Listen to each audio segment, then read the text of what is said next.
Welcome to all of you. তোমাদের সকলকে ইতিহাস পাঠশালা ইউটিউব চ্যানেলে স্বাগত। আমি মীনাক্ষী। আজকের ক্লাসে আমরা গুপ্ত সাম্রাজ্য সম্পর্কে জানবো। এর আগের ক্লাসগুলোতে আমরা প্রাচীন ভারতে, যেখানে প্রাগৈতিহাসিক যুগ, তারপর সিন্ধু সভ্যতা, বৈদিক সভ্যতা, ষোড়শ মহাজন, মৌর্য সাম্রাজ্য এবং মৌর্য উত্তর যুগ পর্যন্ত আমরা বিভিন্ন ধরনের রাজবংশ, সে সময়ের ইতিহাস আমরা জেনেছিলাম। আজকের ক্লাসে আমরা গুপ্ত সাম্রাজ্য সম্পর্কে জানবো এবং খুব শীঘ্রই তোমাদের প্রাচীন ভারতের ইতিহাস শেষ হয়ে যাবে। তো গুপ্ত সাম্রাজ্য, এটি খ্রিস্টীয় দ্বিতীয় শতকের শেষার্ধে দেখা গেছিল যে কুষাণ সাম্রাজ্য ভারতীয় অংশের অবসানের পর থেকে উত্তর ভারতের রাজনৈতিক ইতিহাসের এক চাঞ্চল্যকর যুগের সূচনা হয়। তাহলে মৌর্যোত্তর যুগে আমরা জেনেছিলাম যে একদিকে কুষাণ, তারপরে ইন্দ্র গিগরা শাসক করছিল, তারপরে ধরো রয়েছে এদিকে শুঙ্গ বংশ, তারপর সাতবাহন ছিল দাক্ষিণাত্যে। এরকম বিভিন্ন ধরনের ছোটখাটো আমরা রাজবংশ দেখেছিলাম। তার মধ্যে সাতবাহনদের ভালো একটা অস্তিত্ব ছিল, তারা বিভিন্ন ধরনের কাজকর্ম করে গেছিলেন। তো এ সময় দেখা গেছিল যে উত্তর পশ্চিম ভারতে দেখা গেছিল কুষাণ সাম্রাজ্য। তাহলে এবার কুষাণ সাম্রাজ্যের যখন পতন হচ্ছে, তারপরে দেখা যাচ্ছে যে উত্তর ভারতে কোনো একটি কেন্দ্রীয় রাজশক্তির প্রাধান্য ছিল না, এবং সেখানে দেখা গেছিল বিভিন্ন ধরনের রাজতান্ত্রিক, মানে যেখানে রাজা হচ্ছে প্রধান, এবং প্রজাতান্ত্রিক অর্থাৎ প্রজা হচ্ছে প্রধান, সেই রকম রাজ্যের অস্তিত্ব অনেকগুলো দেখা যায়। যার মধ্যে রয়েছে নাগবংশীয় রাজাদের শাসিত বিদিশা, কান্তিপুরী, মথুরা, পদ্মাবতী, অহিচ্ছত্র, মগ বংশের অধীন কোশাম্বী, তারপরে রয়েছে মিত্র বংশের অধীন অযোধ্যা, পূর্ব পাঞ্জাবের যোধেয় এবং রাজপুতানার আলোয়ার, ভরতপুর এবং জয়পুর প্রভৃতি রাজ্য। তো খ্রিস্টীয় চতুর্থ শতকের গোড়ায় দেখা যায় গুপ্ত নামে একটি নতুন রাজনৈতিক শক্তির আবির্ভাব ঘটে, এবং যা উত্তর ভারতের একটি বিরাট সাম্রাজ্যের রূপ নেয়। এবং ওই শতকেই শেষ দিকে দেখা যাচ্ছে যে এদের যেটা মানে গুপ্তদের যেটা মানে এই যে ধরো সাম্রাজ্যটা, তো এটার মূল যেটা কেন্দ্র সেটা ছিল মগধ। এবার গুপ্তযুগ সম্পর্কে জানতে আমাদের সাহায্য করে সাহিত্যিক উপাদান এবং প্রত্নতাত্ত্বিক উপাদান। প্রথমে আমরা দেখব যে দেশীয় সাহিত্যিক উপাদান, অর্থাৎ যে সমস্ত সাহিত্যিক উপাদান থেকে আমরা গুপ্তদের রাজবংশ সম্পর্কে জানতে পারি, গুপ্তদের ইতিহাস সম্পর্কে জানতে পারি, সেগুলো এখানে 18টি পুরাণের মধ্যে বায়ু পুরাণ, ব্রহ্মাণ্ড, মৎস্য, বিষ্ণু, ভগবত পুরাণ, এখান থেকে আমরা দেখা যাচ্ছে গুপ্ত সাম্রাজ্যের আয়তন, গুপ্ত রাজ্যের পরিচয় এবং সাম্রাজ্যের ভেতর এবং বাইরে অন্যান্য রাজবংশের বিবরণ পাওয়া যায়। যেমন গুপ্ত যুগে দেখবে দক্ষিণ ভারতে বাকাটক রাজবংশ, আবার যদি আরেকটু দক্ষিণ দিকে চলে যাও তাহলে পল্লব বংশ, এদেরও আমরা দেখেছিলাম যে তাদেরও শাসন কার্য চলছিল। এই সময় বিভিন্ন ধরনের স্মৃতি শাস্ত্র লেখা হয়েছিল, যেমন রয়েছে বৃহস্পতি, তারপরে কাকতায়ন স্মৃতি। তাহলে এখান থেকেও আমরা গুপ্তদের সম্পর্কে জানতে পারি। এছাড়া বৌদ্ধ গ্রন্থ রয়েছে আর্য, মজুশ্রী, মূল কল্প, এখান থেকেও আমরা গুপ্ত সাম্রাজ্য সম্পর্কে জানতে পারি। দ্বিতীয় চন্দ্রগুপ্তের মন্ত্রী শিখর রচিত কামন্দক নীতিসার, এখানে রাজার কর্তব্য সম্পর্কে বিভিন্ন ধরনের নির্দেশাবলী রয়েছে। বজ্জিকা রচিত কুমুদি মহোৎসব, বিশাখা দত্তের দেবী চন্দ্রগুপ্ত এবং মুদ্রা রাক্ষস, এগুলো মূলত গুপ্ত যুগে লেখা হয়েছিল, যেখানে দেবী চন্দ্রগুপ্ত আমরা দ্বিতীয় চন্দ্রগুপ্ত সম্পর্কে জানতে পারবো। দ্বিতীয় চন্দ্রগুপ্ত, তারপরে ধরো রামগুপ্ত তার ভাই। মুদ্রা রাক্ষস মূলত যেখানে দেখা যাচ্ছে যে কৌটিল্যের সহায়তায় কিভাবে চন্দ্রগুপ্ত মৌর্য সাম্রাজ্য প্রতিষ্ঠা করেছিল, সেটা আমরা মুদ্রা রাক্ষস থেকে জানতে পারি, অর্থাৎ মৌর্য সাম্রাজ্যের ইতিহাস জানতে সাহায্য করে। কালিদাসের রচিত অভিজ্ঞান, শকুন্তলাম, রঘুবংশম, মেঘদূত, এগুলো গুপ্ত যুগে লেখা, এবং এখান থেকে আমরা গুপ্তযুগ সম্পর্কে জানতে পারি। এতক্ষণ আমরা দেশীয় সাহিত্য নিয়ে দেখলাম, যেখানে ভারতীয়রাই লিখেছিল। এরপর বিদেশি সাহিত্যের মধ্যে যেমন চীনের পর্যটক ফা হিয়েন, তার লেখা খো ইউকি, আর একটা হচ্ছে হিউয়েন সাং, তার লেখা সি ইউকি, এখান থেকেও আমরা গুপ্তদের সম্পর্কে জানতে পারি। প্রত্নতাত্ত্বিক উপাদান, প্রত্ন মানে হচ্ছে যে সমস্ত বস্তু 100 বছর বা তার বেশি পুরনো থাকে আমরা প্রত্নবস্তু বলি। তো প্রত্নতাত্ত্বিক উপাদানের মধ্যে আমরা যেমন সমুদ্রগুপ্তের সভাকবি ছিলেন হরিসেন, তার লেখা এলাহাবাদ প্রশস্তি, এতে 33টি লাইনে বিধিত একটি প্রশস্তি মানে হচ্ছে কি প্রশংসা, যেখানে রাজার গুণাবলী রয়েছে, থেকে সমুদ্রগুপ্তের উত্তর এবং দক্ষিণ ভারত জয়ের ইতিবৃত্তি এবং তার ব্যক্তিগত গুণাবলী এবং সংস্কৃতি মনস্কামনার পরিচয় পাওয়া যায়। দ্বিতীয় চন্দ্রগুপ্তের উদয়গিরি, সাচি, তারপর আছে মেহেরুলিতে যেটা লোহা স্তম্ভ, এটা মানে এতটাই মানে মানটা এতটাই ভালো যে এখনো পর্যন্ত এই লোহা স্তম্ভে মূর্ছা পড়েনি, যেমন কি তেমনই রয়েছে।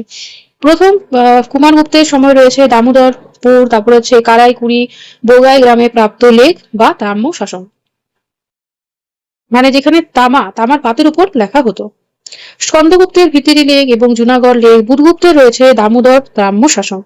মুদ্রা থেকে আমরা যেমন গুপ্ত আমলে আমরা অসংখ্য মুদ্রা পেয়েছি, স্বর্ণ এবং রৌপ্য মুদ্রা এবং কিছু পরিমাণ তাম্র মুদ্রা থেকে রাজনৈতিক, অর্থনৈতিক এবং সাংস্কৃতিক ইতিহাস সম্পর্কে অবহিত হওয়া সহজ হয়। ভাস্কর্য শিল্পের মধ্যে যেমন নালন্দা, মথুরা, বেনারসি প্রভৃতি অঞ্চলে খনন কার্যের ফলে প্রাপ্ত স্থাপত্য ভাস্করের নিদর্শন রয়েছে। এছাড়া ইলোরা, অজন্তা গুহার চিত্রকলা থেকেও সেই যুগের মানুষের সাংস্কৃতিক ইতিহাস সম্পর্কে জানা যায়। গুপ্তদের আদি বাসস্থান বিষয়টি বিতর্কিত।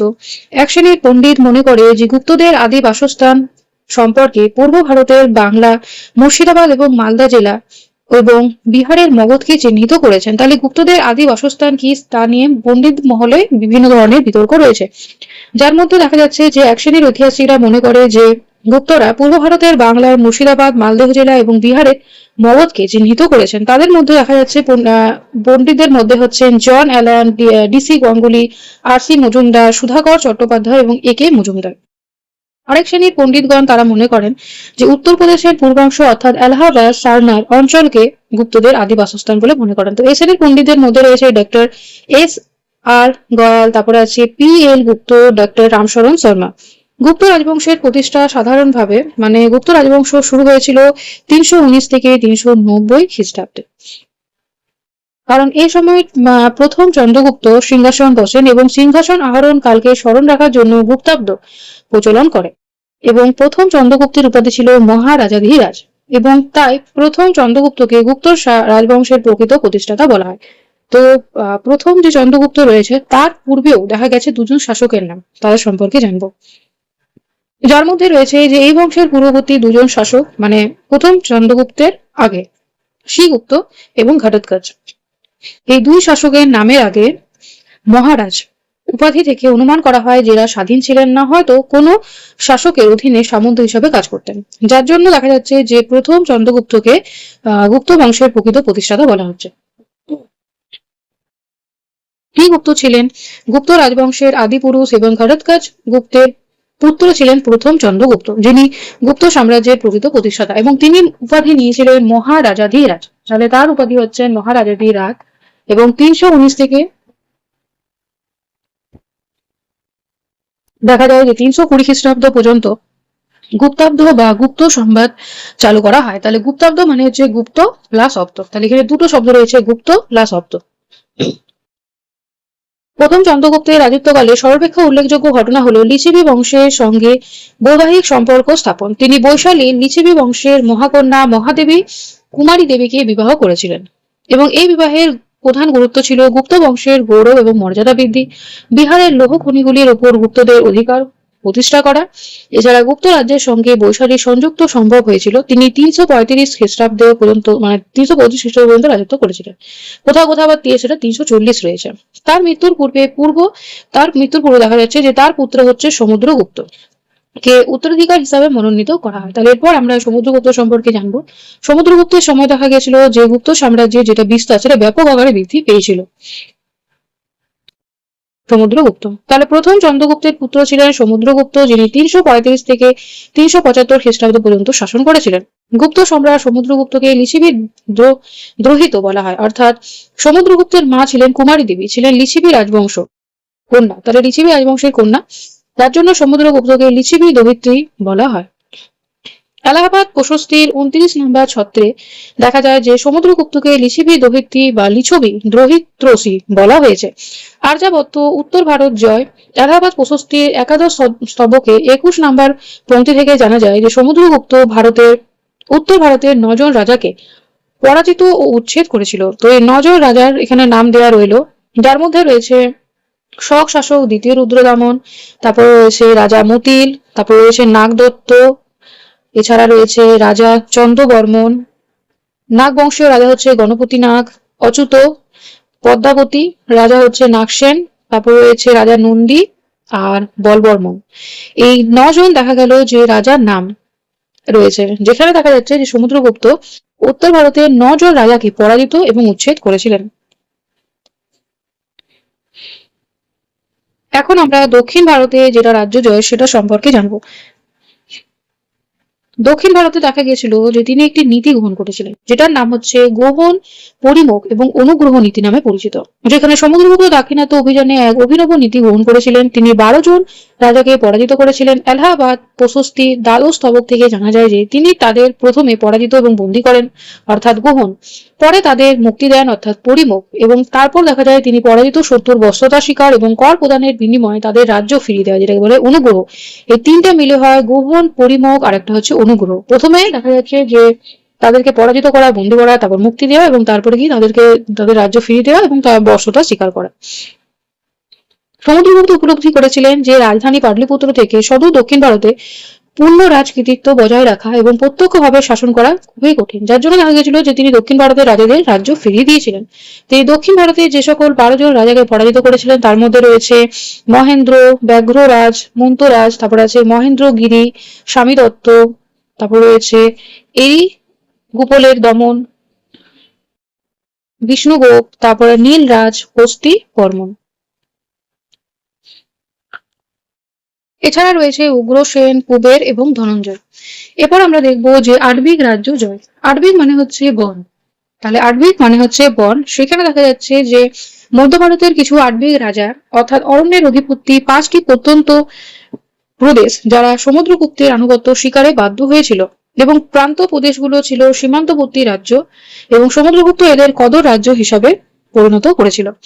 তার মধ্যে ছিল যেমন বাংলাদেশের অংশবিশেষ যেটা সমতট, তারপরে রয়েছে দেবক অর্থাৎ বাংলাদেশের ঢাকা জেলা, কামরূপ অর্থাৎ পশ্চিম আসাম, নেপাল, এছাড়া কর্তপুর অর্থাৎ পাঞ্জাবে কর্তারপুর অথবা বর্তমানের উত্তরাঞ্চলের কুমায়ুন গাড়ওয়াল অঞ্চল। দেখো সে সময় দেখা গেছে যে নামগুলো এক একটা অন্যরকম, আর এখন বর্তমান সময় সেই জায়গার নামগুলো অনেকটা পরিবর্তন হয়েছে।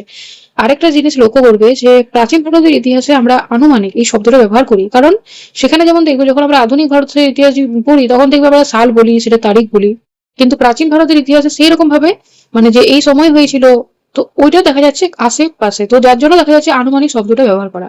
দেখবে কোনো বইয়ে একরকম ডেট দেওয়া আছে, তার দেখবে আশেপাশে অন্য একটা ডেট অন্য বই দেওয়া আছে, এরকম, যার জন্য এটাকে মানে আনুমানিক শব্দটা ব্যবহার করা হয়। উপজাতীয় রাজ্য জয়, যেখানে দেখা গেছে সমুদ্রগুপ্ত 9টি উপজাতীয় রাজ্য গ্রাস করেছিল এবং এই সময় উপজাতিগুলির অস্তিত্ব মৌর্য যুগ থেকেই ছিল। মনে করা হয় সমুদ্রগুপ্তের সামরিক শক্তিকে ভীতি হতে তার আনুগত্য স্বীকার করে এই উপজাতিগুলি। রমিলা থাপার মন্তব্য করেন যে ব্রাহ্মণ্য ধর্মের পৃষ্ঠপোষক সমুদ্রগুপ্ত ব্রাহ্মণ্য সংস্কৃতির বিরোধী উপজাতীয় প্রজাতন্ত্রগুলিকে ধ্বংস করেছিলেন। এই উপজাতিগুলির মধ্যে ছিল একটা রয়েছে মালব, অর্জুনায়ন, ওধেয়, মাদক, আভির, আরেকটা আছে সনকানিক, এছাড়া রয়েছে পারজুন, কাক, আরেকটা হচ্ছে কোরপারিক, আর এগুলো হচ্ছে বর্তমান যেগুলো নাম। এরপর দেখবো যে সাম্রাজ্যের আয়তন। তাহলে সমুদ্রগুপ্তের সময় আমরা দেখতে পাবো যে গুপ্ত সাম্রাজ্য কাশ্মীর, তারপরে পশ্চিম পাঞ্জাব, পশ্চিম রাজপুতানা, সিন্ধু ও গুজরাট বাদে সমগ্র উত্তর ভারতে হয়ে গেছিল এবং দক্ষিণের উড়িষ্যা, ছত্তিশগড় হয়ে পূর্ব উপকূল ধরে তামিলনাড়ুর চেঙ্গিলকোট পর্যন্ত বিস্তৃত ছিল। তাহলে কাশ্মীর, পশ্চিম পাঞ্জাব, পশ্চিমে রাজপুতানা, সিন্ধু আর গুজরাট এগুলো বাদ দিয়ে উত্তর ভারতের পুরো অংশটা, এছাড়া দক্ষিণে উড়িষ্যা, ছত্তিশগড় হয়ে পূর্ব উপকূল ধরে তামিলনাড়ু পর্যন্ত বিস্তৃতি হয়েছিল। সমুদ্রগুপ্তের প্রত্যক্ষ শাসনাধীন অঞ্চলের মধ্যে ছিল পূর্বে বঙ্গদেশ থেকে পশ্চিমে পাঞ্জাবের কন্নল, উত্তরে হিমালয়ের পাদদেশ থেকে দক্ষিণে বিন্ধ্য পর্বত পর্যন্ত বিস্তৃতি ছিল। এ সময় যদি দেখো তাহলে ওই যে উত্তর ভারতে আমি বললাম যে রাজাদেরকে পরাজিত করেছিল, দক্ষিণ ভারতে করেছিল, কিন্তু দুটো জায়গায় নীতি কিন্তু আলাদা অবলম্বন করেছিল। যেমন সমুদ্রগুপ্ত উত্তর ভারতের রাজাদের উচ্ছেদ করে তাদের রাজ্যগুলি প্রত্যক্ষভাবে গুপ্ত সাম্রাজ্যের অন্তর্ভুক্ত করে, কিন্তু দক্ষিণ ভারতের রাজাদের পরাজিত করেও তিনি বর্ষতা স্বীকার করে এবং কর প্রদানের বিনিময়ে তাদের রাজ্যগুলি ফিরিয়ে দেয়। মানে একটা নির্দিষ্ট সময় অন্তর অন্তর কি করতে হতো, সেই গুপ্ত রাজবংশে মানে টাকা পাঠাতে হতো, খর পাঠাতে হতো, এবং তার সাথে সাথে গুপ্ত রাজাদের যেমন ধরো বিভিন্ন ধরনের যেগুলো নিয়ম রয়েছে, তাদের যে সমস্ত ধরো যেগুলো ধরো রাজা যে সকল নিয়ম প্রবর্তন করেছে সেই অনুযায়ী তারা চলতো। তাহলে এটা আমরা দক্ষিণ ভারতে দেখেছিলাম, কিন্তু উত্তর ভারতে যে সকল রাজ্য জয় করেছিল সেগুলো সমস্ত গুপ্ত সাম্রাজ্যের সাথে যুক্ত করা হয়েছিল। সমুদ্রগুপ্তের সামরিক কৃতিত্বের দিক থেকে বিচার করলে ভিনসেন্ট স্মিথ তার আর্লি হিস্ট্রি অফ ইন্ডিয়া গ্রন্থে তাকে ভারতের নেপোলিয়ান বলে উল্লেখ করেছেন। যেহেতু দেখো ভিনসেন্ট স্মিথ তিনি তো আমাদের দেশে ছিলেন না, তিনি ছিলেন বিদেশি, তাহলে তার কাছে ইউরোপের ইতিহাসে জানতো, নেপোলিয়ানের জিনিস জানতো, যার ফলস্বরূপ দেখো নেপোলিয়ানের সাথে তুলনা করেছেন সমুদ্রগুপ্তকে।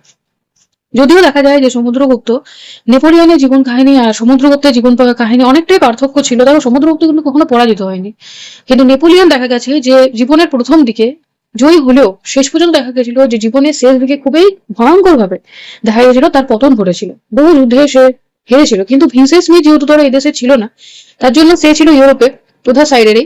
তাহলে সে কি করলো, তখন সে রাত তো নেপোলিয়নকে জানতো, তাহলে সে নেপোলিয়নের সাথে মানে তুলনা করেছে সমুদ্রগুপ্তকে। এটা যদিও সমুদ্রগুপ্ত কখনো কোনো যুদ্ধে মানে হেরেছে এরকম প্রমাণ কিন্তু পাওয়া যায়নি।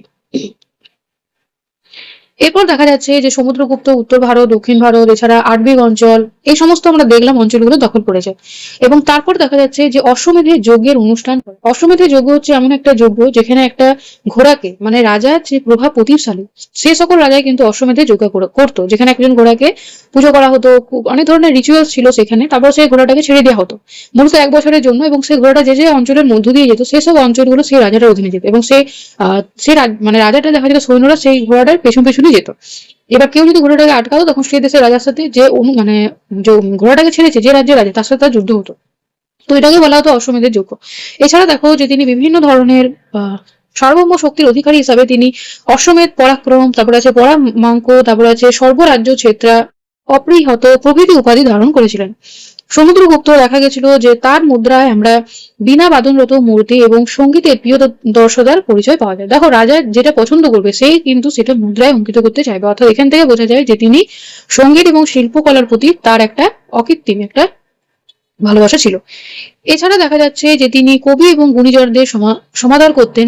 কাব্য প্রতিভার জন্য তাকে কবিরাজ উপাধি দেওয়া হয়। বৌদ্ধ দার্শনিক বসু বন্ধু এবং কবি হরিসেন তার রাজসভায় অলঙ্কিত করেছিলেন, এবং তিনি ব্রাহ্মণ্য সংস্কৃতির পৃষ্ঠপোষক ছিলেন। তিনি সম্ভবত 375 থেকে 380 খ্রিস্টাব্দ মধ্যে দেখা যাচ্ছে সমুদ্রগুপ্ত জীবন অবসান হয়, এবং গোখলে তাকে প্রাচীন ভারতের সুবর্ণ যুগের অগ্রদূত হিসাবে চিহ্নিত করেছেন। এখন আমরা দেখবো রামগুপ্ত সম্পর্কে। রামগুপ্ত সম্পর্কে আমরা বিশাল দত্তের যেটা দেবী চন্দ্রগুপ্ত নাটক রয়েছে সেখান থেকে আমরা রামগুপ্ত সম্পর্কে জানতে পারি, যেখানে দেখা যায় যে সমুদ্রগুপ্তের মৃত্যুর পর তার পুত্র রামগুপ্ত সিংহাসনে বসেন, এবং এই সময় দেখা যাচ্ছে যে শকদের হাতে পরাজিত হয়ে তিনি তার স্ত্রী ধ্রুব দেবীকে দেখা গেছিল বিজয়ী রাজার কাছে আত্মসমর্পণ করা, অর্থাৎ শকদের কাছে দিয়ে দেয়। এবং এই যে ধরো একটা খুবই অপমানজনক কাজ করার জন্য দেখা যাচ্ছে যে তার ভাতা অর্থাৎ দ্বিতীয় চন্দ্রগুপ্ত ক্ষুব্ধ হন, এবং এরপর দেখা যাচ্ছে যে ভাতা দ্বিতীয় চন্দ্রগুপ্ত দেখা যায় যে সে রানী ছদ্মবেশে দেখা গেছিল শকদের রাজপ্রাসাদে যায় এবং সে শক রাজাকে হত্যা করে, এবং তারপর সে দেশে ফিরে আসে। দেশে ফিরে এসে তিনি রামগুপ্তকে হত্যা করেন, এবং তারপর দেখা যাচ্ছে যে ধ্রুব দেবীকে দেখা যাচ্ছে উদ্ধার করে এবং বিবাহ করেন, এবং সিংহাসন তারপর দেখা যাচ্ছে আহরণ করেন। তাহলে এরপর আমরা দ্বিতীয় চন্দ্রগুপ্ত সম্পর্কে জানবো। দিল্লি দেখবে মেহেরুলি গ্রামে কুতুব মিনারের পাশে মেহেরুলি স্তম্ভলেখ আবিষ্কৃত রয়েছে, যেটার কোনো তারিখ নেই, কিন্তু এই যে মেহেরুলি স্তম্ভলেখ এখানে চন্দ্র নামের রাজার উল্লেখ রয়েছে। তো এই যে ধরো এই লেখটার সাথে তুলনা করা হয় দ্বিতীয় চন্দ্রগুপ্তের, যেখানে দেখা যাচ্ছে যে সমুদ্রগুপ্তের পুত্র দ্বিতীয় চন্দ্রগুপ্ত পিতা সুযোগ্য পুত্র ছিলেন, এবং মথুরা লেখ অনুযায়ী চন্দ্রগুপ্ত বা দ্বিতীয় চন্দ্রগুপ্ত দেখা যায় 376 থেকে 77 খ্রিস্টাব্দে সিংহাসন আহরণ করেন। এরপর দেখা যায় যে তিনি সাম্রাজ্য বিস্তারের জন্য তিনি বৈবাহিক সম্পর্ক আশ্রয় নেন। দেখো বৈবাহিক সম্পর্কের মাধ্যমে সাম্রাজ্যের বিস্তার এটা আমরা প্রথম দেখেছিলাম হর্ষঙ্ক বংশের শাসক। তাহলে হর্ষঙ্ক বংশের শাসক বিম্বিসার তিনি প্রথম বৈবাহিক সম্পর্কের মাধ্যমে সাম্রাজ্য বিস্তার করছেন, এবং তারপর দেখো যতগুলো রাজা আসছে অনেকে দেখা যাচ্ছে এই নীতিটা গ্রহণ করেছিলেন।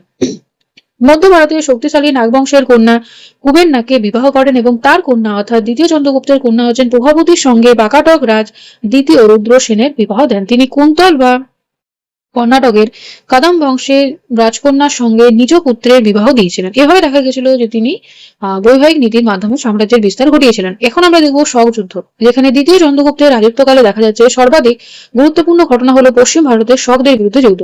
শক অভিযান সম্ভবত 402 থেকে 413 খ্রিস্টাব্দের মধ্যে হয়েছিল, এবং শক খতব্য দেখা যায় তৃতীয় রুদ্রসেন এই যুদ্ধে নিহত হয়। এর ফলে দেখা যায় যে পূর্ব বঙ্গোপসাগর থেকে পশ্চিমে গুজরাট ও কাথিয়াবাড় পর্যন্ত গুপ্ত সাম্রাজ্য বিস্তার লাভ করেছিল, এবং শকদের যুদ্ধের জয়লাভের পর পশ্চিম ভারতের এক বৃহত্তর বন্দর যেটা হচ্ছে বোজ গুপ্তদের অধীনে চলে আসে, এবং যুদ্ধে জয়লাভ করার পর শকদের ভারত থেকে অবসান ঘটিয়ে শকারি উপাধি গ্রহণ করেছিলেন। এছাড়া দেখা যাচ্ছে যে বঙ্গদেশ, যেখানে দেখা যায় মেহেরুলি স্তম্ভের রাজা চন্দ্র এবং দ্বিতীয় চন্দ্রগুপ্ত যদি অভিন্ন হয় তাহলে বঙ্গদেশের বিরুদ্ধে যুদ্ধে অবতীর্ণ হয়, এবং সেখানে ঐক্যবদ্ধ শত্রু জোটকে পরাজিত করে। এবং দেখা গেছিল যে বিক্রমাদিত্য যে উপাধিটা সেটাও দেখা গেছিল দ্বিতীয় চন্দ্রগুপ্ত গ্রহণ করেছিল। আসলে বিক্রমাদিত্য যে উপাধিটা রয়েছে সেটা উজ্জয়িনের শাসক বিক্রমাদিত্য তার নাম ছিল, এবং পরবর্তীকালে দেখা যাচ্ছে যে বিক্রমাদিত্য যে উপাধিটা তাহলে রাজা তো ছিলেন উজ্জয়িনী রাজা, সেটা অনেক দিন আগের কথা। কিন্তু যেটা আছে বিক্রমাদিত্য, এই উপাধিটা দেখা গেছে বহু শাসক নিয়েছিলেন। তো প্রাচীন যুগে বিক্রমাদিত্য উপাধি খ্যাতি, ব্যক্তিগত গুণাবলী এবং জনপ্রিয়তার প্রতীক হিসেবে ব্যবহৃত হতো, যার ফলস্বরূপ দেখা যায় যে দ্বিতীয় চন্দ্রগুপ্ত তিনিও এই উপাধি নিয়েছিলেন। এবং ধর্ম বিশ্বাসে বৈষ্ণব হওয়া সত্ত্বেও তিনি পরম ধর্ম সহিষ্ণু ছিলেন এবং তার সেনাপতি আক্রমক ধর্ম দেখা গেছে বৌদ্ধ ছিলেন এবং মন্ত্রী বীরসেন ছিলেন শৈব অর্থাৎ শিবের উপাসক। এ সময় দেখবে দ্বিতীয় চন্দ্রগুপ্তের রাজত্বকালে ফাহিয়েন এসেছিল, কিন্তু ফাহিয়েন তার যে গ্রন্থ লিখেছে সেখানে কিন্তু দ্বিতীয় চন্দ্রগুপ্তর নাম একবারের জন্য লেখেননি। তাহলে তিনি সে সময় ভারতের সম্পর্কে কি কি লিখেছেন সেগুলো এখন জানবো। প্রথমত ফাহিয়েন তিনি ছিলেন জৈনিক পরিব্রাজক ছিলেন, যিনি ভারতে এসেছিলেন। তিনি মূলত বৌদ্ধ তীর্থস্থান পরিভ্রমণ করতে এবং বৌদ্ধ ধর্মগ্রন্থসমূহ সংগ্রহ করা, এটাই তার উদ্দেশ্য ছিল। তিনি গান্ধার দেশের মধ্য দিয়ে ভারতে প্রবেশ করে এবং একে একে পুরুষপুর, মথুরা, কৌন, শ্রাবস্তি, রাজগৃহ প্রভৃতি বৌদ্ধ তীর্থস্থানগুলি পরিভ্রমণ করে এবং পাটলিপুত্রে আসেন। এবং প্রায় 7 বছর দেখা গেছিল তিনি ভারতে ছিলেন, 7 বছর। এবং বাংলা ত্রাম্যলিপ্ত অর্থাৎ তমলুক, যেটা সেখান থেকে দেখা যাচ্ছে বন্দর থেকে সমুদ্র পথে তিনি ভারত ত্যাগ করেন। তার রচিত যে গ্রন্থ সেটা হচ্ছে ফোকৌকি, এবং এই গ্রন্থে কিন্তু চন্দ্রগুপ্তের নাম কোথাও উল্লেখ নেই। এবার সেই গ্রন্থ থেকে আমরা যা যা বিবরণ পাই সেগুলো একটু দেখবো। যেমন পাটলিপুত্র, সংস্কৃত এবং বৌদ্ধ ধর্মশাস্ত্র অধ্যয়নের জন্য তিনি 3 বছর পাটলিপুত্রে ছিলেন। তিনি এই নগরের প্রশংসা করেছেন। পথিকদের সুবিধার জন্য রাজপথে স্থানে স্থানে সরাইখানা, এছাড়া সেখানে বিনামূল্যে খাদ্য এবং পানীয় পেতেন। আরোগ্যশালা থেকে রোগীদের বিনা খরচে চিকিৎসা ব্যবস্থা, পথ্য প্রদানের ব্যবস্থা ছিল। সেখানে বহু অনাথ আশ্রম ছিল। এছাড়া বিদ্যাচর্চার কেন্দ্র হিসেবে পাটলিপুত্রে 2টি বিশাল আয়তন বৌদ্ধ মঠ ছিল। যদি সে সময় মানুষের জীবনযাত্রা দেখো, তাহলে সে সময় মানুষের জীবনযাত্রা ছিল সুখী এবং সমৃদ্ধ। সৎকর্ম সম্পাদনে সকলেই উৎসাহ দিতেন। একমাত্র চণ্ডাল ব্যতীত, চণ্ডাল ছাড়াই সকলেই নিরামিষ ভোজী। তার প্রত্যেকে কিন্তু নিরামিষ আহার করতেন এবং জীব হত্যায় বিরোধী ছিলেন, জীবকে হত্যা করতেন না। এই সময় জাতিভেদ ও অস্পৃশ্য কঠোর আকার ধারণ করে। চণ্ডালের অস্পৃশ্য বলে বিবেচিত হতো এবং তারা নগরের বাইরে বসবাস করতো। তাহলে দেখো যে চণ্ডালদের নিয়ে যেটা রয়েছে, তাহলে এর আগে আমরা দেখেছিলাম যে পরবর্তী বৈদিক সমাজেও দেখা গেছিল যে বিভিন্ন ধরনের যেগুলো বর্ণপ্রথা ছিল সেগুলো, কিন্তু এই সময় দেখা যাচ্ছে যে চণ্ডালদের নিয়ে বিস্তারিত বিবরণ পাওয়া যাচ্ছে। এই সময় দেখা গেছিল যে সে সময় তাদের অবস্থা আরো খারাপ হয়ে গেছিল সমাজে। শাসন পদ্ধতি, ফাহিনী বিবরণ অনুযায়ী দায়িত্বশীল কর্মচারীদের দ্বারা দেশ শাসিত হতো। শাসনতন্ত্র ছিল সুনিয়ন্ত্রিত এবং কর ভার ছিল লঘু কম। দেশে চোর ডাকাতির উপদ্রব ছিল না, এমনকি গৃহস্থেরা রাত্রেবেলায় দেখা যেত যে দরজার খুলে নিদ্রা দিত এবং দণ্ডবিধির কঠোরতা ছিল না। কেবলমাত্র রাজদহিরায় অপরাধে উপযুক্ত ব্যক্তিদের অঙ্গচ্ছেদ করা হতো। অঙ্গচ্ছেদ হচ্ছে যে অঙ্গ যেটা ধরো কাটা, সেরকম ধরনের প্রাণদণ্ড না ছিল না বললেই চলে। তাহলে ফাহিনী বিবরণ যেগুলো রয়েছে সেগুলো কিন্তু এখন দেখছি। তার বিবরণীতে গুপ্ত রাজাদের নৌবল এবং বাণিজ্য তৈরির উল্লেখ পাওয়া যায়, যেখানে পূর্ব উপকূলে গ্রাম্যলিপ্ত এবং পশ্চিম উপকূলে সোপারা ছিল উল্লেখযোগ্য। বৌদ্ধ ধর্মের মধ্যে হিন্দু এবং বৌদ্ধ ধর্মের মধ্যে দেখা যাচ্ছে প্রীতি সম্পর্ক ছিল, যেখানে সর্বত্র বৌদ্ধ ভিক্ষুকদের প্রতি সদয় এবং সম্মানজনক ব্যবহার করা হতো। এছাড়া মথুরাতে 20টি বৌদ্ধ মঠ ছিল এবং এইগুলি প্রায় 3000 বৌদ্ধ ভিক্ষুক বসবাস করত। এখন আমরা কাহিনী যেগুলো বিবরণ ছিল সেগুলো সম্পর্কে ততক্ষণ জানলাম। এবার আমরা দেখব প্রথম কুমারগুপ্ত অর্থাৎ দ্বিতীয় চন্দ্রগুপ্তের মৃত্যুর পর তার পুত্র ছিলেন প্রথম কুমারগুপ্ত, যিনি সিংহাসনে বসেন। তিনি সমুদ্রগুপ্তের মতো অশ্বমেধে যজ্ঞের অনুষ্ঠান করেছিলেন এবং তার রাজত্বের শেষ দিকে দেখা যায় যে নর্মদা উপত্যকায় পুষ্যমিত্র নামে এক দুর্ধর্ষ উপজাতি আক্রমণ করে এবং তার পুত্র স্কন্দ গুপ্ত দেখা গেছিল সাফল্যের সাথে তা প্রতিহত করেছিলেন। তো প্রথম কুমারগুপ্ত তিনি মূলত শিব এবং কার্তিকের উপাসক ছিলেন। তার মুদ্রায় কাকতীয় বাহন মোর মূর্তি আচ্ছা, অর্থাৎ কার্তিক ঠাকুরের বাহন হচ্ছে মোর, তার মূর্তি রয়েছে এবং তিনি মহেন্দ্র উপাধি নিয়েছিলেন। তিনি দীর্ঘ 40 বছর রাজত্ব করেছিলেন এবং তার রাজত্বকাল শান্তি এবং সমৃদ্ধি যুগ বলা হয়। এরপরে আমরা দেখবো স্কন্দগুপ্ত দেখা যায় যে পিতা মৃত্যুর পর দেখা যাচ্ছে যে প্রথম কুমারগুপ্তের মৃত্যুর পর বিক্রমাদিত্য উপাধি ধারণ করে। তাহলে দেখো স্কন্দগুপ্ত কিন্তু বিক্রমাদিত্য উপাধি নিচ্ছে। স্কন্দগুপ্ত মুঘলদের সিংহাসনে বসেন এবং তিনি ছিলেন গুপ্ত সাম্রাজ্যের শেষ শক্তিশালী শাসক।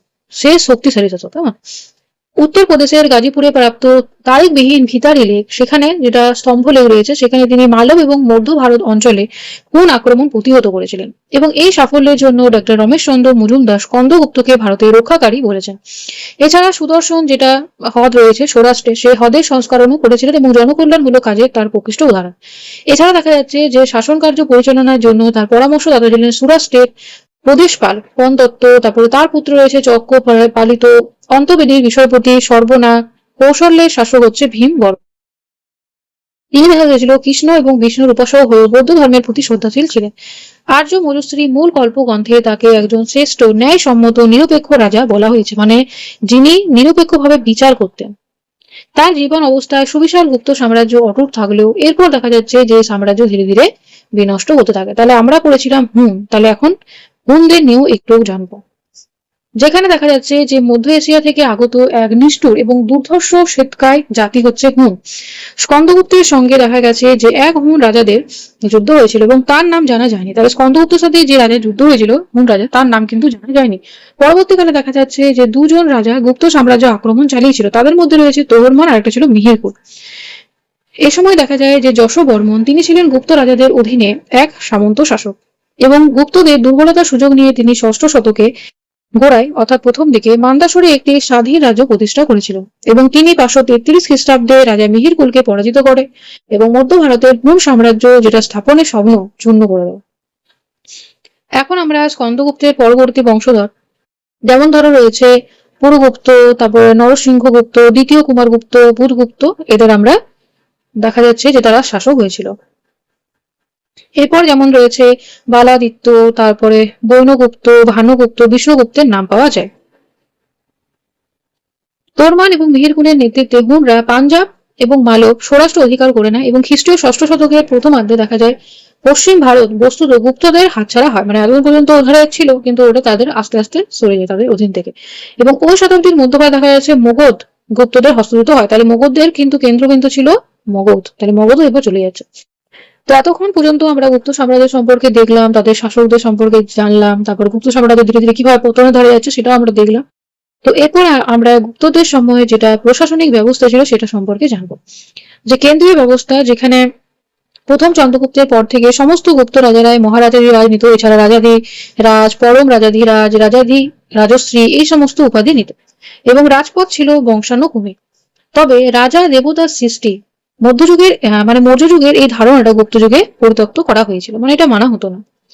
গুপ্ত শাসন ব্যবস্থার শীর্ষে থাকতেন রাজা, যিনি দেখা যেতেন যে যুদ্ধে সম্রাট ছিলেন সর্বাধিনায়ক এবং কেন্দ্রীয় এবং প্রাদেশিক কর্মচারীদের নিয়োগ করতেন, শাসন এবং বিচার বিভাগে চূড়ান্ত সিদ্ধান্ত নিতেন, এছাড়া গরিবদের এবং আশ্রয়হীনদের, এছাড়া অসহায় ব্যক্তিদেরকে ধ্যান ধ্যান করতেন। এরপর রয়েছে বিভিন্ন ধরনের কর্মচারী, যেটা হচ্ছে মহাবলাধিকিত, এটা হচ্ছে সেনা বিভাগের প্রধান। এবার মহাবলাধিকিত এর অধীনে থাকতো মহাস্পতি, যিনি হচ্ছেন অশ্ব বিভাগের প্রধান। তারপরে রয়েছে মহাপুলিপতি অর্থাৎ হর্ষ বিভাগের প্রধান মানে হাতি। তারপরে আছে ভট্টাশ্বপতি অর্থাৎ নিয়মিত হর্ষ বিভাগের প্রধান। এছাড়া রয়েছে বলাধিকিত অর্থাৎ সেনাপতি। এই যে ধরো নামগুলো, কে কোনটার সাথে কি কাজের সাথে যুক্ত, এইগুলো একটু দেখে রাখবে। এবার রয়েছে মহাপতিহার, এটা হচ্ছে প্রাসাদ রক্ষা বাহিনীর প্রধান। মহাসন্ধি বিগ্রাহী, এটা হচ্ছে যুদ্ধ এবং শান্তি বিভাগের প্রধান। কুমার মাত্র হচ্ছে প্রদেশ ও জেলার শাসক। সে সময় দেখা যায় যে গুপ্ত শাসন ব্যবস্থা ছিল আমলাতান্ত্রিক এবং এখানে সকল পদেই বংশানুক্রমিক ছিল। প্রাদেশিক শাসন ব্যবস্থার মধ্যে যেমন দেখো যে গুপ্ত যুগে দেশ এবং ভুক্তি বলতে প্রদেশকে বোঝানো হতো। সীমান্তবর্তী প্রদেশগুলোকে দেশ বলা হতো, যেমন রয়েছে সুরাষ্ট্র, সুকুলি দেশ। দেশের শাসককে বলা হতো গুপ্ত, এটা বলা হতো। এরপর রয়েছে যে সাম্রাজ্যের কর্মস্থল গাঙ্গেয় উপত্যকার প্রদেশগুলিকে বলা হতো ভুক্তি, যেমন রয়েছে পুণ্ডবর্ধন ভুক্তি, তীর ভুক্তি, আর ভুক্তির শাসককে বলা হতো উপরি। এ সময় যদি দেখো প্রদেশ বা বিষয়, তাহলে প্রদেশ বা বিষয় যা বর্তমানে জেলার সঙ্গে অভিন্ন, মানে বর্তমানে যেটা জেলা সেটাই হচ্ছে সময় প্রদেশ বা বিষয়। যেখানে দেখা যাচ্ছে লাট বিষয়, ত্রিপুরী বিষয়, কোটিবর্ষ বিষয়, অন্তবেদী বিষয় এগুলোর উল্লেখ আছে। বিষয় বা জেলা শাসনের দায়িত্বে ন্যস্ত থাকতেন বিষয়পতির ওপর। এরপর রয়েছে বৃথি বা মহকুমা। তো বৃথি হচ্ছে বর্তমান মহকুমা জাতীয় কোনো প্রতিষ্ঠান এবং এখানকার শাসনকর্তাকে বলা হতো আযুক্ত। গ্রাম, গুপ্ত বংশের প্রাদেশিক শাসন ব্যবস্থা সর্বনিম্ন প্রশাসনিক ছিল গ্রাম এবং এর শাসনকর্তাকে বলা হতো গ্রামিক। নগর শাসনের সর্বোচ্চ অধীশ থাকতেন পুরপাল বা নগর রক্ষক। এছাড়া ছিল কুমার মাত্র। এবার কুমার মাত্র তিনি কে ছিলেন সেটা নিয়ে কিন্তু বিতর্ক রয়েছে। কেউ বলেন যে কুমার মাত্র হলেন যুবরাজের আমত্ত বা সচিব, আবার কারোর মতে রাজকুমার আমত্ত পদে নিযুক্ত হতেন, তিনি হচ্ছেন কুমার মাত্র। তো কুমার মাত্র এর কাজ মূলত ছিল প্রদেশ এবং জেলা শাসনের সঙ্গে যুক্ত ছিলেন। এখন আমরা গুপ্ত যে শাসন ব্যবস্থার প্রকৃতি সম্পর্কে জানবো, মানে মৌর্যদের সাথে গুপ্তদের কি পার্থক্য ছিল সেটা এখন আমরা একটু দেখবো। যেমন মৌর্য শাসন ছিল কেন্দ্রীভূত স্বৈরাচার্য, গুপ্ত শাসনে বিকেন্দ্রীকরণ নীতি গ্রহণ করা। দেখো বিভিন্ন ভাগ হচ্ছে প্রদেশ, ভুক্তি, এরকম বিষয়।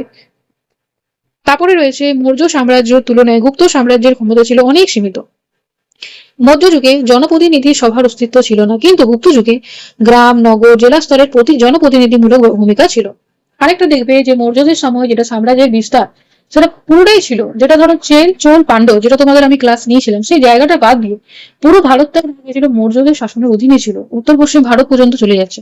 কিন্তু গুপ্তদের সময় দেখা গেছিল যে বিস্তার ছিল, কিন্তু সেরকম ছিল না। যেটা মৌর্যদের সময় পুরোটাই ছিল, এটা কিন্তু সে সময় ছিল না।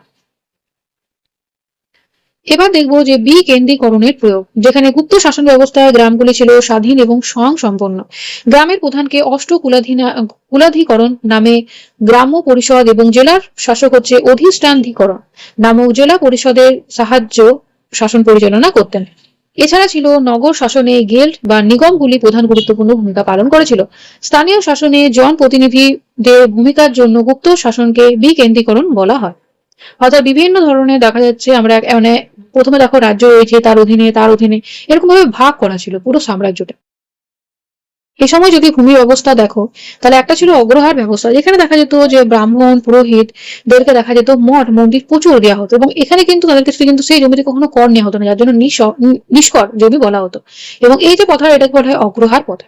সামন্ততন্ত্রের উদ্ভব, যেখানে ডক্টর রামশরণ শর্মা তিনি বলেছেন যে গুপ্ত যুগে ভূমিতে অগ্রহার ব্যবস্থার ফলে ব্রাহ্মণ, মঠ মন্দির কর্তৃপক্ষ কৃষক বা ভূমিদাসদের দ্বারা জমি চাষাবাদ করত। ফলে ভূমিতে এক প্রকার মধ্যস্বত্বভোগী শ্রেণী সৃষ্টি হয়, যারা নিজ এলাকার প্রভুত্ব, শাসন এবং অর্থনৈতিক ক্ষমতা ভোগ করত। এভাবে গুপ্ত যুগে দেখা যাচ্ছে যে ভূমি ব্যবস্থায় সামন্ততান্ত্রিক প্রবণতা সৃষ্টি হয়েছিল। এরপর রয়েছে গিল্ড বা সংঘ। প্রাচীন ভারতে বাণিজ্য এবং শিল্পের ক্ষেত্রে বিভিন্ন ধরনের বৃত্তির মানুষ নিজেদের যে পেশাদারী সংগঠন গড়ে তুলত, সেটাকেই বলা হতো গিল্ড। মানে এগুলি হচ্ছে এক একটা সংগঠন, এগুলি শ্রেণী ও নিগম নামেও পরিচিত। প্রাচীন যুগে রাষ্ট্রীয় অর্থনীতির অন্যতম গুরুত্বপূর্ণ অঙ্গ ছিল গিল্ড। এদের কাজ কি কি ছিল? কারিগর, বণিক, শ্রমিক শ্রেণী, বহিরাগত প্রতিযোগীর হাত থেকে রক্ষা করা, সমবায় সদস্যদের জন্য উৎপাদন ও বিপণনের ক্ষেত্রে অধিকতর সুযোগ সুবিধার ব্যবস্থা করা, এছাড়া অর্থ জমা রাখা এবং সুদের বিনিময়ে ব্যবসায়ীদের অর্থ ঋণ দেওয়া। এছাড়া রয়েছে নানা সময়ে সমাজ সেবামূলক কাজকর্ম করা। দেখবে গুপ্ত যুগে যে সংস্কৃতি এবং সভ্যতা, সে সম্পর্কে জানবো। তো গুপ্ত যুগকে বলা হয় সুবর্ণ যুগ বলা হয়। এবার এটা নিয়ে এখন আমরা সুবর্ণ যুগ দেখছি, কিন্তু কিছুক্ষণ পরে দেখবো এটা নিয়ে একটা বিরোধী মতও রয়েছে, সেটা আমরা কিন্তু জানবো। গুপ্ত যুগে ভারতের বৃহত্তর অংশে রাজনৈতিক ঐক্য, আর্থিক সমৃদ্ধি, সংস্কৃত ভাষা এবং সাহিত্যের অভাবনীয় উন্নতি, বৈজ্ঞানিক অগ্রগতি, শিল্প সংস্কৃতির প্রসার, এছাড়া ব্রাহ্মণ্য ধর্মের পুনরুজ্জীবন প্রভৃতি বৈশিষ্ট্যের জন্য গুপ্ত যুগে সুবর্ণ যুগ বলা হয়। ঐতিহাসিক বার্নেট গুপ্ত যুগের কে গ্রিসের ইতিহাসের পরিপ্রেক্ষিতে পেরিক্লেসের যুগ বা রোমের ইতিহাসের অগাস্টের যুগ এবং ইংল্যান্ডের ইতিহাসে এলিজাবেথের যুগ হিসাবে তুলনা করেছেন। এখন আমরা এই সময়ে যেটা সাহিত্য হয়েছিল সেগুলো সম্পর্কে জানবো। যেমন গুপ্ত সম্রাট সমুদ্রগুপ্ত, তিনি ছিলেন সুপণ্ডিত এবং সুসাহিত্যিক, এবং তার উপাধি ছিলেন কি কবিরাজ বা শ্রেষ্ঠ কবি। তার সহকবি ছিলেন হরিসেন, একজন বিখ্যাত কবি ছিলেন। দ্বিতীয় চন্দ্রগুপ্তের মন্ত্রী ছিলেন বীরসেন, একজন বিখ্যাত কবি ছিলেন, এবং স্মৃতি শাস্ত্রগুলো এই যুগে সংকলন করা হয়েছিল। বহু পুরাণ এবং মহাকাব্য দেখা গেছিল পুনর্লিখিত হয়েছিল। বিশিষ্ট শাস্ত্রকার রয়েছে ঈশ্বর কৃষ্ণ, বন্ধু বসু, অসংখ্য গৌরপাদ। ন্যায় দর্শনের ব্যাখ্যাকার রয়েছে পক্ষিলামিন। তারপরে রয়েছে বৌদ্ধ দার্শনিক দিনাগাচার্য। এছাড়া বশিষ্ঠ, বৈয়াকরণ, ভিত্তহরি এই যুগে আবির্ভাব হয়েছিলেন। এবার মুদ্রা রাক্ষস লিখেছিলেন বিশাখ দত্তের মুদ্রা রাক্ষস, শুদ্ধকের মোচকটিক। তারপর রয়েছে ভারবীর কীর্তাজনীয়, তাহলে কীর্তাজনিয়ম। তারপর রয়েছে ভট্টি কাব্য। তারপরে বিষ্ণু শর্মার পঞ্চতন্ত্র। দণ্ডির রয়েছে দশকুমার চরিত। অমর সিংহের লেখা শব্দকোষ, যেটাকে বলা হয় অভিধান প্রণেতা। এছাড়া মহাকবি কালিদাস, তার লেখা অভিজ্ঞান শকুন্তলম। তারপরে রয়েছে মালবিকা অগ্নিমিত্রম নাটক। এছাড়া মেঘদূতম, কুমার সম্ভব, তারপরে ঋতু সংহার প্রভৃতি মহাকাব্য রয়েছে। ঋতু সংহারে 6টা ঋতুর কথা বর্ণিত রয়েছে। এখন আমরা বিভিন্ন ধরনের নাটক সম্পর্কে জানবো। যেমন ধরো কালিদাসের মালবিকা অগ্নিমিত্রম, অভিজ্ঞান শকুন্তলম, শুদ্ধকের লেখা মচি কটিকাম। তারপরে রয়েছে ভাসের লেখা চাক দত্ত। তারপরে রয়েছে বিশাখ দত্তের মুদ্রা রাক্ষস, দেবী চন্দ্রগুপ্ত। গুপ্ত যুগের কবিদের মধ্যে ছিল মহাকবি কালিদাস এবং ভারবী। এছাড়া তোমাদের আরেকটা কথা বলা হয়নি, যে হরিসেন তিনি লিখেছিলেন যেটা এলাহাবাদ প্রশস্তি। তো এটা হচ্ছে যে অশোকের যেটা কোশাম্বী লেখ, যেটা ব্রাহ্মী লিপিতে লেখা হয়েছিল, পরবর্তীকালে এটার উপরে দেখা গেছিল যে হরিসেন তিনি সংস্কৃত ভাষাতে এলাহাবাদ প্রশস্তি লিখেছিলেন, এবং পরবর্তীকালে দেখা যায় যে এটি আকবর মানে তার সময়কালে এলাহাবাদ দুর্গে এটা রেখেছিল। তো দেখা গেছিল যে তাহলে এই যে হরিসেনের যেটা এলাহাবাদ প্রশস্তি, তাহলে এখানে আমরা কি কি পাই? প্রথমে হচ্ছে যে হরিসেনের যেটা এলাহাবাদ প্রশস্তি, সেটা আমরা অশোকের সময় দেখেছিলাম, এটা ছিল একটা কোশাম্বী লেখ যেটা ব্রাহ্মী লিপিতে রয়েছে। তারপরে দেখা গেছিল হরিসেন তিনি দেখা গেছিল এলাহাবাদের প্রশস্তি রেখেছিলেন যেটা সংস্কৃত ভাষা, এবং পরে দেখা গেছিল যে আকবর এটা এলাহাবাদ দুর্গে নিয়ে আসে। এখন আমরা গুপ্ত যুগের বিজ্ঞান সম্পর্কে জানবো, যেখানে আমরা দেখতে পাবো ধন্বন্তরী, তারপর বাগভট। এই সময় দেখা গেছিল যে এটা বাগভট হবে, বাগভট্ট। তাহলে বাগভট্ট তারা চিকিৎসা সংক্রান্ত গ্রন্থ রচনা করেছিলেন। যেমন রয়েছে আর্যভট্ট, তিনি গুপ্তযুগের একজন শ্রেষ্ঠত্ব জ্যোতির্বিজ্ঞানী এবং গণিতজ্ঞ ছিলেন, যিনি সূর্য সিদ্ধান্ত এবং আর্যভট্ট এই গ্রন্থ দুটো লিখেছিলেন। যেখানে আমরা সূর্য সিদ্ধান্ত থেকে গ্রহ নক্ষত্র বিষয়ক এবং আর্যভট্ট থেকে পাটিগণিত, বীজগণিত, জ্যামিতি এবং ত্রিকোণমিতি সম্পর্কে ধারণা পাই। এছাড়া যেটা হচ্ছে যে পৃথিবী যেটা সূর্যের চারদিকে আবর্তিত হয়, এছাড়া আহ্নিক গতি এবং বার্ষিক গতি এগুলো তারই আবিষ্কার, এবং তিনি প্রথম দশমিক মূল্য যেটা সেটা নিরূপণ করেছিলেন। এখন আমরা বরাহমিহি সম্পর্কে জানবো, যিনি ছিলেন গুপ্তযুগের একজন বিখ্যাত জ্যোতির্বিজ্ঞানী। তিনি দেখা গেছিল যে গ্রহ নক্ষত্র বিজ্ঞান সম্পর্কে তার বিখ্যাত গ্রন্থ রয়েছে পঞ্চ সিদ্ধান্ত, এবং এছাড়া রয়েছে ফলিত জ্যোতিষের উপর রচিত তার একটি বিখ্যাত গ্রন্থ হচ্ছে বৃহৎ সংহিতা। নিউটন বহু শতাব্দীর পূর্বে দেখা গেছিল ব্রহ্মগুপ্ত ইঙ্গিত দেয় যে বস্তু সমূহ পার্থিব অভিকর্ষের টানে মাটিতে পড়ে, এবং তার রচিত গ্রন্থগুলির মধ্যে অর্থাৎ ব্রহ্মগুপ্তের রচিত গ্রন্থগুলির মধ্যে ছিল ব্রহ্ম সিদ্ধান্ত, তারপরে খণ্ড খাদ্য, এছাড়া ধ্যান গ্রহ। এরপর যদি আমরা চিকিৎসা শাস্ত্র নিয়ে জানি, তাহলে পূর্ববর্তী যুগে যেটা আমরা কনিষ্কের সময় দেখেছিলাম চরক সংহিতা, শুশ্র সংহিতা, তো এটার উপর ভিত্তি করে রচিত হয়েছিল নবনীতকম, এবং এটি একটি চিকিৎসা সংগ্রহের নাম হচ্ছে অষ্টাঙ্গ সংগ্রহ। এছাড়া পশু চিকিৎসা বিজ্ঞানও চর্চা এই যুগে ছিল। গুপ্ত যুগের ধর্ম, তাহলে গুপ্ত যুগের যদি ধর্ম দেখি, তাহলে সময় আমরা দেখব যে মন্দির, এতদিন পর্যন্ত কিন্তু মন্দিরের কোনো অস্তিত্ব ছিল না, কিন্তু গুপ্ত যুগ এমন ছিল যেখানে আমরা মন্দিরের অস্তিত্ব পাই। তাহলে এতদিন পর্যন্ত মন্দির ছিল না, কিন্তু গুপ্ত যুগে প্রথম আমরা মন্দিরের অস্তিত্ব পাই, যেখানে দেখা যাচ্ছে যে এই যে ব্রাহ্ম ধর্ম বা ভাগবত ধর্মের উল্লেখ আমরা পাণিনির অষ্টাধ্যায়ীতে পেয়েছি। তো গুপ্ত যুগে দেখা যাচ্ছে যে ব্রাহ্মণ্য ধর্মের 5টি শাখা শৈব, বৈষ্ণব, শাক্ত এবং শৈর এবং গাণপত্য এগুলো ব্যাপকভাবে শুরু হয়েছিল। এছাড়া দেবতা হিসাবে শিব, বিষ্ণু, কার্তিক, গণেশ, কালী, দুর্গা, লক্ষ্মীর পুজো প্রচলন হয়েছিল, অর্থাৎ মাতৃপূজার ব্যবহারে প্রচলন হয়েছিল। এই যুগকে ব্রাহ্মণ্য ধর্মের পুনরুত্থানের যুগ বলা হয়। এই যে আমরা বললাম ব্রাহ্মণ্য ধর্মের 5টি ধারা বৈষ্ণব, শৈব, শাক্ত, শৈর এবং গাণপত্য, এইটাকে দেখা যাচ্ছে একত্রে বলা হয় পঞ্চ উপাসনা। এরপর রয়েছে যে গুপ্ত সম্রাটরা ভাগবত বৈষ্ণব ধর্মের পৃষ্ঠপোষক ছিলেন। গুপ্ত রাজারা বৈষ্ণব হলেও শিবভক্ত ছিলেন। কুমার সম্ভব এবং কীর্তার্জুনিয়া কাব্যে শিবের উল্লেখ রয়েছে। তারপর রয়েছে সম্রাট কুমারগুপ্ত স্কন্দ বা শিবের পুত্র কার্তিকের নাম অনুযায়ী নিজের পুত্রের নাম দিয়েছিল স্কন্দগুপ্ত। স্কন্দ মানে হচ্ছে কার্তিক। এ সময় দেখা যায় যে যেমন বাংলার রাজা শশাঙ্ক, তারপরে বল্লভীর মৈত্রিক রাজা, তারপরে পশ্চিম ভারতের গঙ্গা বংশীয় রাজা, দক্ষিণে রয়েছে বাকাটক, কদম রাজারা কিন্তু শৈব ছিলেন। এছাড়া খ্রিস্টীয় 11 শতকে দেখা যায় বাসব নামে একজন কান্নারি ব্রাহ্মণ কর্ণাটক অঞ্চলের নতুন রূপে শৈব ধর্ম প্রচার করেন, এবং বাসবের মতাবলী লিঙ্গায়ত বা বীর শৈব বলা হয়। এ সময় দেখা যাচ্ছে যে বৌদ্ধ এবং জৈন বিহারে ভূমিদান করা হতো, এবং মহাযান ধর্মমতের অসাধারণ জনপ্রিয় হয়েছিল। মহাযান ধর্ম সম্প্রদায় কখন হয়েছিল? কনিষ্কের সময়। এই যুগকে ধর্মীয় সহাবস্থানের যুগ বলা, অর্থাৎ যেখানে বিভিন্ন ধর্মে দেখা যাচ্ছে পৃষ্ঠপোষকতা লাভ আছে। 5ম শতকের শেষের দিকে 6টি বৌদ্ধবিহার নিয়ে গুপ্ত সম্রাট বুধগুপ্ত, এটা বুধগুপ্ত হবে না, নালন্দা বিশ্ববিদ্যালয় প্রতিষ্ঠা করে। তাহলে নালন্দা বিশ্ববিদ্যালয় প্রতিষ্ঠা কে করেছিল? প্রথম কুমারগুপ্ত। এটা স্পেলিংটা ভুল হয়েছে, টাইপিংটা। তাহলে প্রথম কুমারগুপ্ত দেখা গেছিল যে তিনি ছিলেন একজন গুপ্ত শাসক। তাহলে প্রথম কুমারগুপ্ত তিনি দেখা গেছিল, তাহলে কুমারগুপ্ত প্রথম তিনি দেখা গেছিল যে নালন্দা বিশ্ববিদ্যালয় করেছিল। প্রথম কুমারগুপ্ত, এটা বুধগুপ্ত হবে না, নালন্দা বিশ্ববিদ্যালয় প্রতিষ্ঠা করেছিল। এরপর রয়েছে অনুলোম এবং প্রতিলোম বিবাহ, যেখানে উচ্চ বর্ণের পাত্রের সাথে নিম্ন বর্ণের কন্যার বিবাহকে বলা হতো অনুলোম, এবং নিম্ন বর্ণের পাত্রের সঙ্গে উচ্চ বর্ণের ব্রাহ্মণ কন্যার বিবাহকে প্রতিলোম বলা হয়। এ সময় যদি শিল্প দেখো, তাহলে গুহ স্থাপত্যের নিদর্শনের মধ্যে যেমন মহারাষ্ট্রের অজন্তা, ইলোরা, ঔরঙ্গাবাদ, মধ্যপ্রদেশের বাঘ এগুলো রয়েছে। এবং মন্দির স্থাপত্যের সময় আমরা দেখতে পাই যেমন কোটেশ্বর মন্দির, মণিনাগের মন্দির, দেওগড়ের 10 অবতার মন্দির, এছাড়া রয়েছে সাঁচি মন্দির। এ সময় আমরা নাগর শৈলীতে দেখা গেছিল যে মন্দির নির্মাণ করা হয়েছিল, যেখানে ক্রস আকৃতির বিশিষ্ট মন্দির নির্মাণের পরিকল্পনা এবং ওপরের রেক ধরনের শিখর। এই শিল্পরীতির উদাহরণ হচ্ছে ঝাঁসির নিকটবর্তী 10 অবতার মন্দির, কানপুরের ভিতরগাঁও মন্দির। এবং এ সময় দেখা যাচ্ছে যে গুপ্ত যুগে প্রথম কাঠ এবং বাঁশের স্থলে ইট ও পাথরের মতো স্থানীয় উপকরণ দিয়ে মন্দির নির্মাণ শুরু হয়। তাহলে কাঠ এবং বাঁশের পরিবর্তে ইট এবং পাথরের ব্যবহার আমরা দেখতে পাচ্ছি, মন্দির নির্মাণে শুরু হচ্ছে। গুপ্ত শিল্পকলা স্থাপত্য, যেখানে আমরা উত্তর ভারতে নাগর শৈলীতে এবং দক্ষিণ ভারতে দাবি শৈলীতে বিভিন্ন ধরনের মন্দির দেখতে পাই। এ সময় দেখা যায় যে পাথর কেটে গুহা তৈরি করা হয়, যেমন অজন্তা, ইলোরা যেটা মহারাষ্ট্রের ঔরঙ্গাবাদে রয়েছে, এছাড়া বাঘ গুহা যেটা মধ্যপ্রদেশে রয়েছে। উড়িষ্যার উদয়গিরি গুহাগুলিও এই একই শ্রেণীর অন্তর্ভুক্ত। গুপ্ত যুগের একটি উল্লেখযোগ্য মন্দির হচ্ছে ভিতরগাঁও মন্দির, যেটি উত্তরপ্রদেশের কানপুরে অবস্থিত এবং এটি 6ষ্ঠ শতকে গুপ্ত আমলে নির্মিত হয়েছে।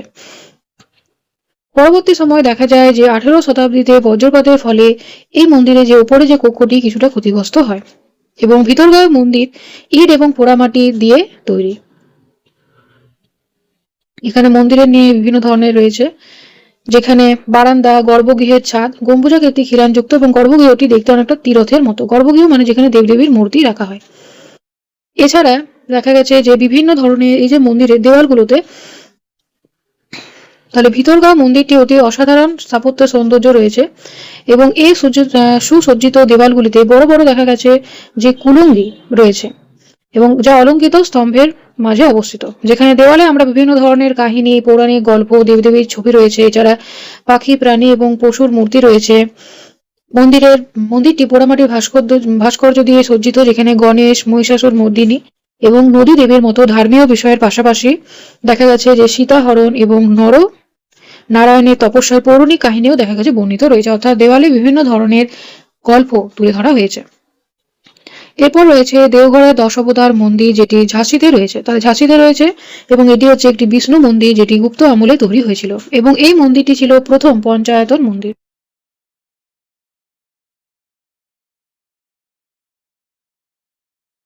এরপর রয়েছে স্তূপ, যে এই যুগে দেখা যায় যে অসংখ্য পরিমাণ মানে বিভিন্ন বিশাল পরিমাণ দেখা যাচ্ছে যে স্তূপ নির্মিত হয়েছিল, যেখানে সেরা স্তূপের মধ্যে রয়েছে সারনা যেটা উত্তরপ্রদেশ, তারপরে রত্নাগিরি উড়িষ্যা এবং মিরপুর থানে যেটা সিন্ধ দিয়ে পাওয়া গেছে।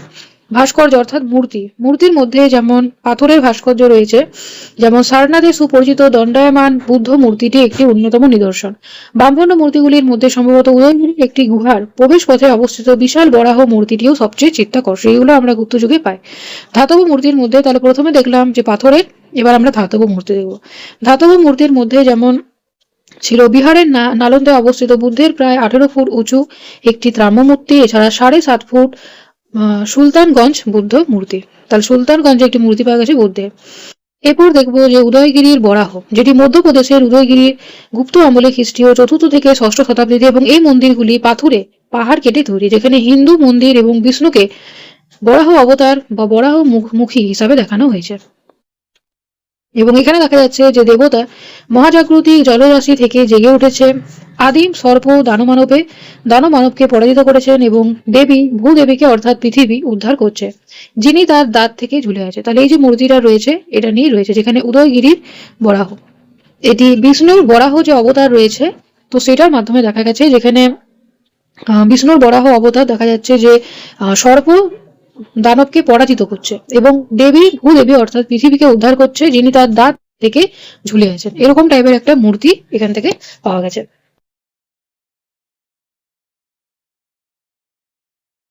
গুপ্তযুগের যদি গুপ্তযুগের চিত্রকল্প এবং শিল্প নিদর্শন, যেখানে আমরা দেখো মহারাষ্ট্রের অজন্তা গুহা চিত্র রয়েছে, এছাড়া মধ্যপ্রদেশের বাঘ গুহা চিত্র, অজন্তার 30টি গুহা চিত্র। এই যে অজন্তা, এটা মূলত বৌদ্ধ মানে ধর্ম সম্পর্কে ছিল, গৌতম বুদ্ধ ও বোধিসত্ত্ব এবং জাতকের কাহিনী রয়েছে।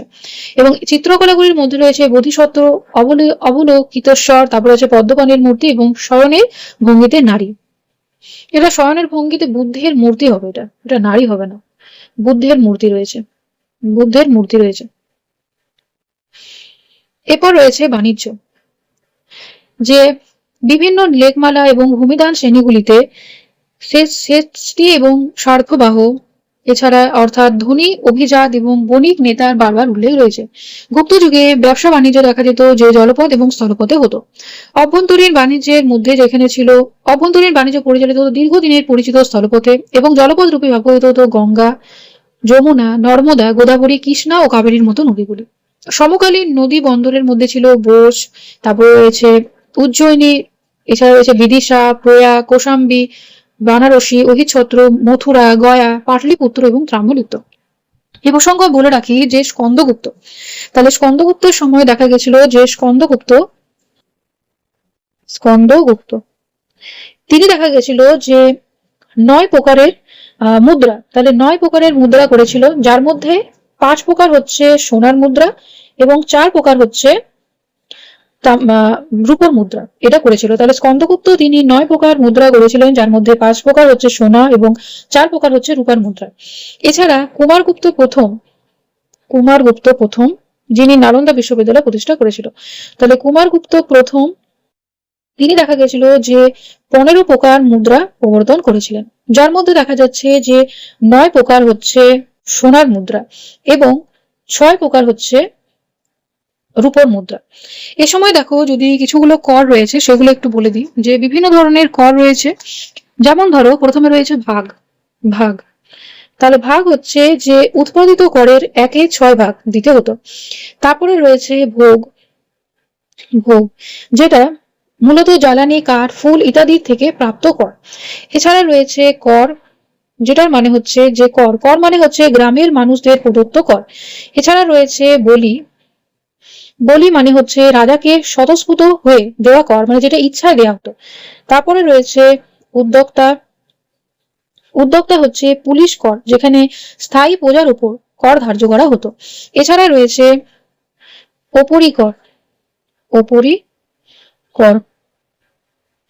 অপরিকর, এটার মানে হচ্ছে অতিরিক্ত কর।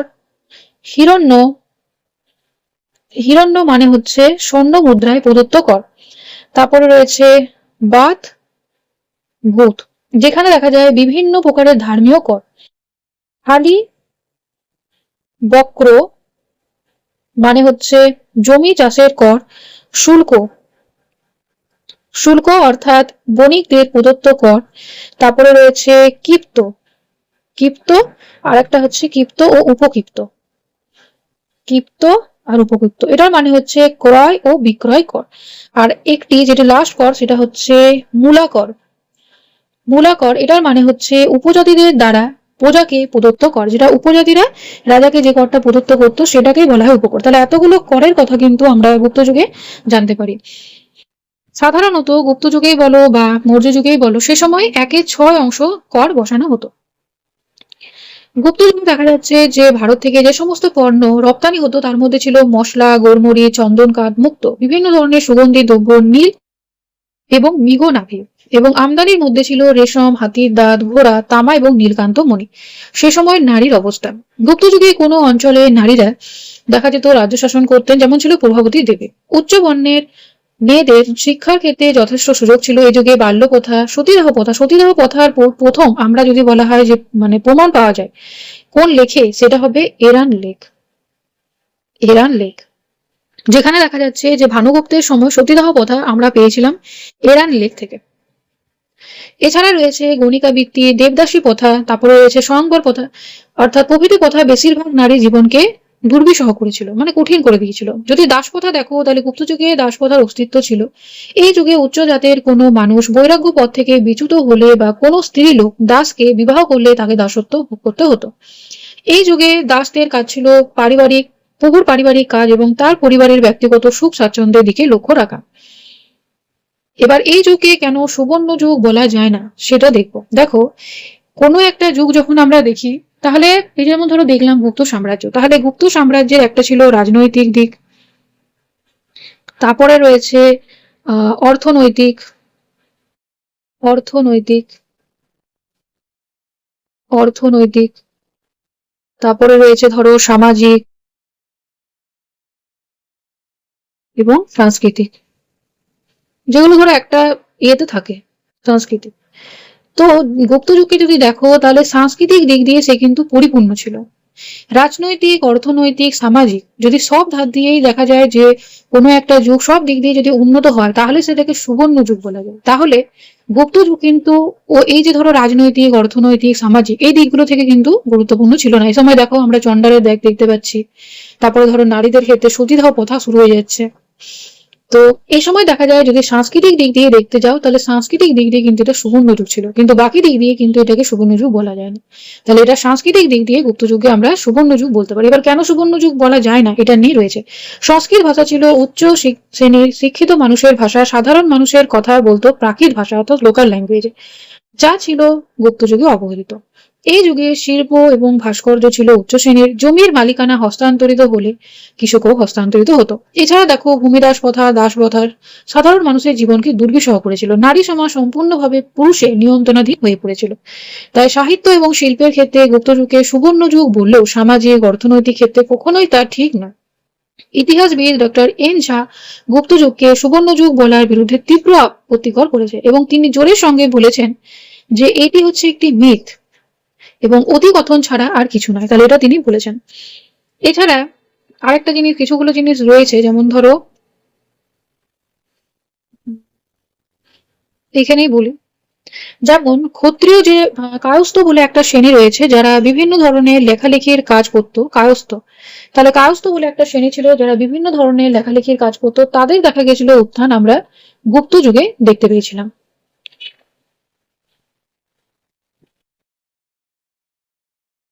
এছাড়া দেখা যাচ্ছে যে সাহিত্যের উন্নতির জন্য গুপ্ত যুগকে ক্লাসিক্যাল এরা বলা হয়।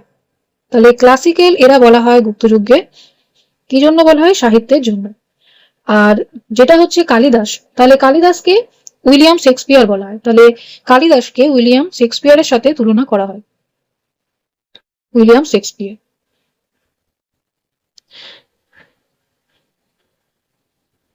তাহলে কালিদাসকে উইলিয়াম শেক্সপিয়ারও বলা হয়।